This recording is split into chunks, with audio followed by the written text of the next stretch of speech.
Hello folks, how is everyone doing today? I hope as always you are doing well because you are my people and I love you and I need you to be the big three, healthy, happy, and safe. I need you to make sure that you spread the positive energy, man.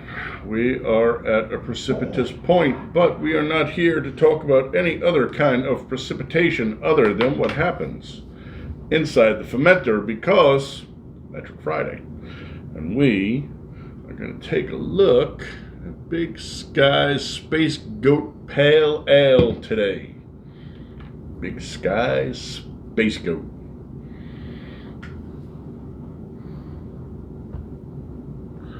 Crystal and Galaxy hops are combined to produce a thirst-quenching beer with citrus undertones. Space Goat's Pale Ale alcohol content by volume is 5%. That's our ABV. Our IBUs are 40. Our SRM is 12.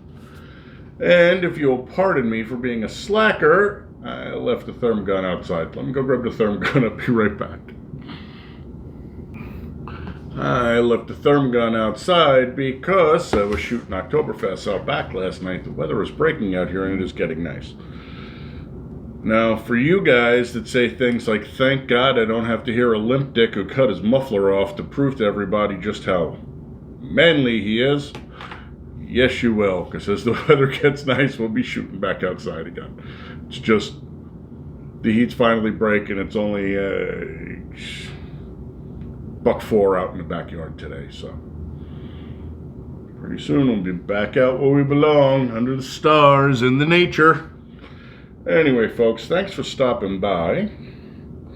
We are going to do the pour and shoot the temp, and as is our routine, we shall flip screw tube the bird since it is Metric Friday, which is Thursday. Metric Friday just came about because Metric Friday was my Friday. If they could make metric numbers up for everything else, I figured, fuck it, they'd make metric days of the goddamn week for me. We're going to take a listen to Dave Edmunds and Rockpile doing Here Comes the Weekend, because the weekend is on its way. We've made it through another one. Hang in there. My God gave us fingernails.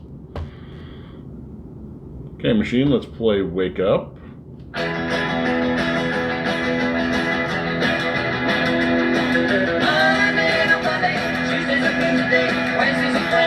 Thursday's the first day, Friday is great, cause I can party with until the weekend.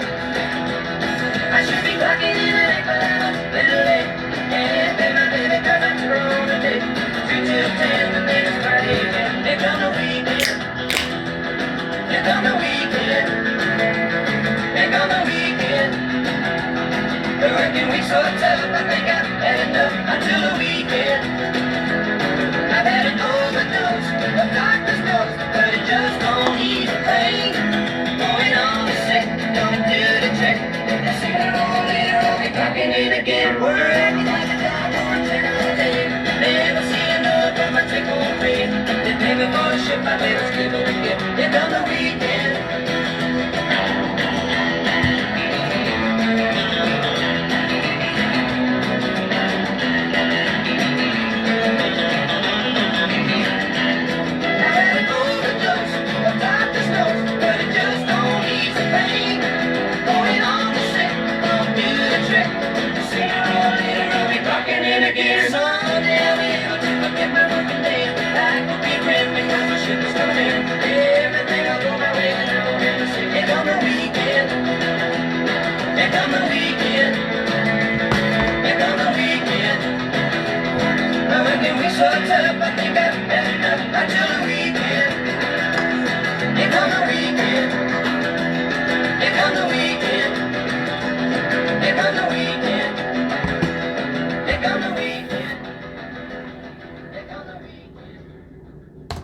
And that song's literally 2 minutes long. I should make it my freaking anthem.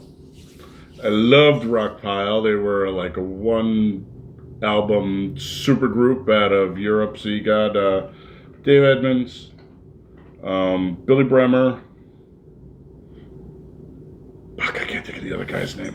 It'll come to me during the during the video because I have old people's disease, Nick Lowe, and I forget the fourth guy's name, Nick Lowe. How do you forget Nick Lowe's name? Anyway, those guys were all huge in the British scene, and then Dave and Nick transferred over to the American scene. So, all right, folks, give it a nose. Interesting little pine in there.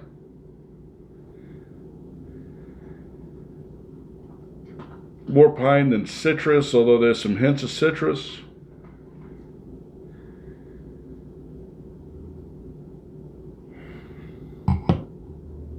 It said pale, not IPA.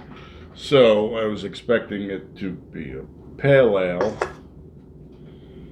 It don't look very pale, but is what it is. She is cold too. She's running 47.48, so I'm sure by the time we get to the bottom of the glass, she will have warmed up considerably, and the notes. Plus, with these Luigis, if you shoot above here, you know, if you fill the glass up above there, you choke everything down and force it through the choke point, basically. So, that being said, she works as a really solid tester for most kinds. Skål.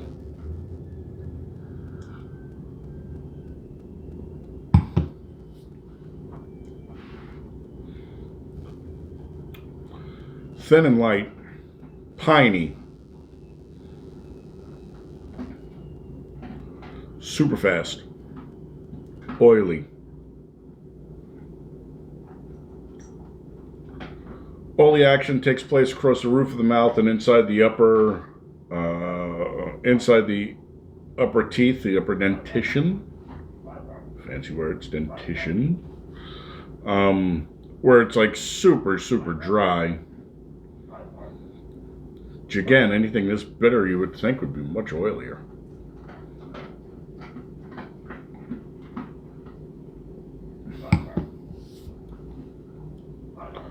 So the initial hit comes in, hits the tongue, and bounces straight up.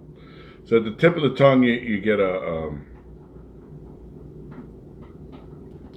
you don't even really get the flavor, you just get the sense, the sensation that, you know, you drank something, and then boom, the flavor shoots up through the roof of the mouth and across the inside of the top teeth. Nothing in the outside, nothing in the buccal zones, nothing sublingually. Super fast through the middle. Not particularly dry on the back end. So dry through the drink, but not on the finish.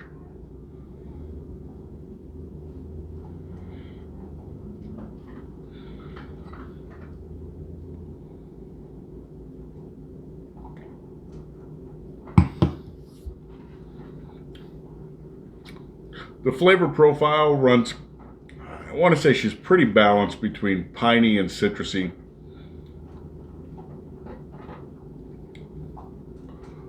The pine edges out the citrus just in the bitter. They, neither one of them lasts very long, and they're gone on the back end, so you're not worried about that. So the oil is burned off. Oh, scusi. I don't think IPA guys are going to be particularly impressed with this, and I'd have just assumed drank a hop lager or a hop pills, where they do it a little better. Nothing super special here. This is like 3 1/4, 3, somewhere down there. Drinkable, sure. Orderable, maybe, but not by me.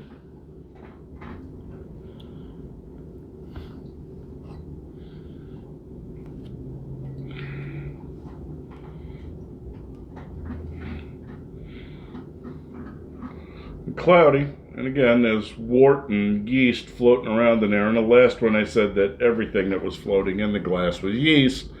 I could be wrong. It could be tiny bits of wort floating around in there too. I didn't brew it. I don't know. This has plenty of stuff floating around in it as well. I don't know if you can pick that up or not. The last one showed it better. It's not going to change whether or not I drink the beer if there's floaties in it. Well, depending on what kind of floaties are in it.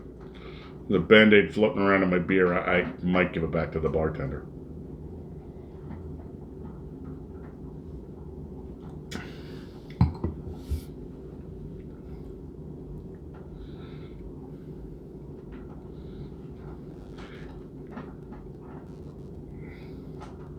The best descriptor is vacant. The majority of this beer does not show up anywhere. I don't know what else to say.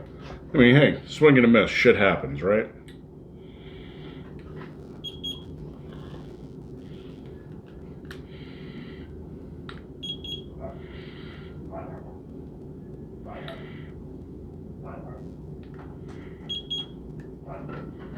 I just could let her warm up for a couple of more degrees, but I don't have a whole lot to talk about. And, well, to tell you the truth, as much as I love you folks, at 11 minutes, I figure you want to get the hell out of here. Not Big Sky's best product. Big Sky's out of Montana, in case you don't know. The Big Sky State. Meh. Anyway, next week on Drink Along with Beer and Gear, see, you thought I forgot. I did not forget. We will take a look at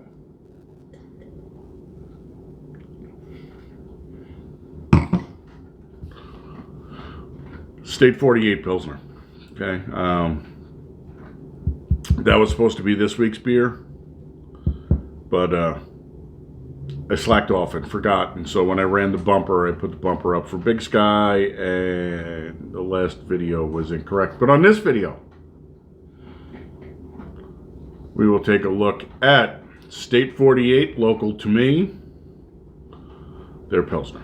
All right. Till then, folks, I wouldn't bother.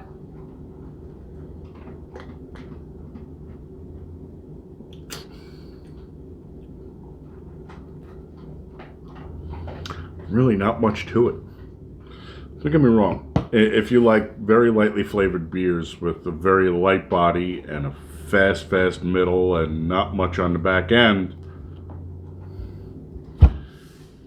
But if that's your thing, why are you drinking beer? An entire world of other things to drink. I drink beer because I'm Zithophile. It's part of my religion. Just saying. Thanks for coming by, folks. Putting some eyeballs on here. You are my people, and I love you. Positive energy into the universe. Unplug. Get rid of the static. Find the signal. Share the positive with everyone. Let's turn this mess around. Okay? I will catch you on the next one, which will be, and the reason I'm saying that is because I'm going to shoot it right after this one, but I'll change my t-shirt so it doesn't look like I'm an alkie. State 48 Pilsner. So until then, my friends, be happy, be healthy, be safe. And as my friend PV from the VA would say, also be dutiful, have honor and respect, and be the best of everything you can be. He's a really solid guy. He is literally my brother from another mother, even though Yankee, he one of them rebels. He's a really good guy though. So brother, I shout out to you because I haven't heard from you. Hope you're doing okay. And we'll see you folks on the next one. Till then, Skal.